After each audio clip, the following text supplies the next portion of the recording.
Hi friends, welcome back to our channel house wife sweety vlogs.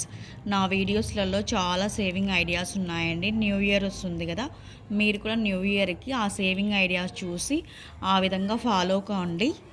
Present video ఏంటంటే, ఇలా చేస్తే mutual ఫండ్లో ఎక్కువ రిటర్న్స్ వస్తాయి.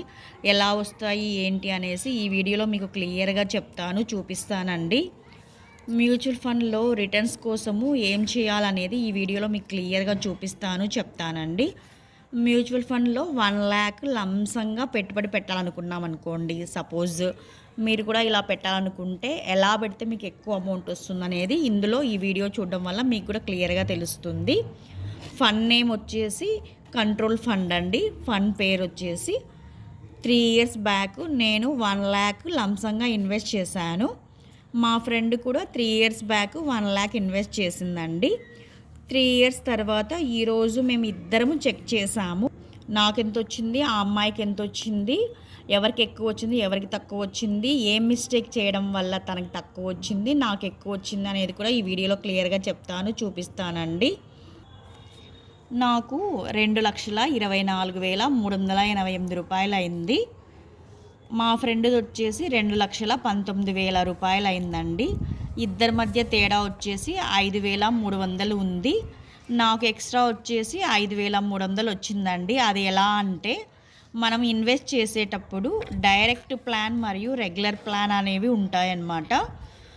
మనం ఏం చేస్తామంటే, డైరెక్ట్ ప్లాన్లో సెలెక్ట్ చేసుకోవాలి. ఫోన్పే నుంచి కట్ అయినా కూడా మన మన అకౌంట్లో నుంచి మన ఫోన్కు కట్ అవుతుంది కదా, కట్ అయ్యేటప్పుడు డైరెక్ట్ ప్లానా రెగ్యులర్ ప్లానా అని 2 ఉంటాయి.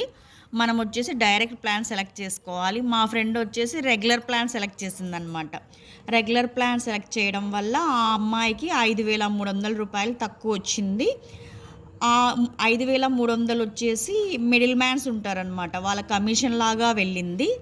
అలా కాకోకుండా నేను రెగ్యులర్ ప్లాన్ కాకోకుండా డైరెక్ట్ ప్లాన్ చేశాను. డైరెక్ట్ ప్లాన్ చేయడం వల్ల ఎవరికి కమిషన్ వెళ్ళకోకుండా డైరెక్ట్గా నాకే వచ్చిందండి. ఆ ఎక్స్ట్రా అమౌంట్, ఆ ఫండ్లో వచ్చిన అమౌంట్ డైరెక్ట్గా నాకే వచ్చింది, మిడిల్ మ్యాన్స్కి వెళ్ళలేదు. అలాగే మనకు అడ్వైజర్స్ కూడా ఉంటారు, ఆ కమిషన్ రూపంలో అడ్వైజర్స్ కూడా వెళ్తుంది. అయితే అడ్వైజర్స్ ఎక్కువ తీసుకోరండి, 1%, 2% అంతే వెళ్తుందన్నమాట.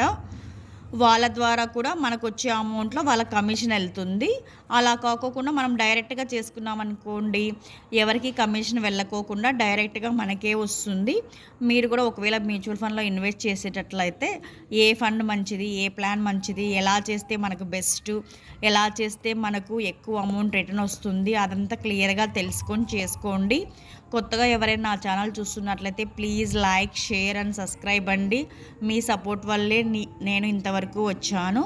థ్యాంక్స్ ఫర్ వాచింగ్ అండి.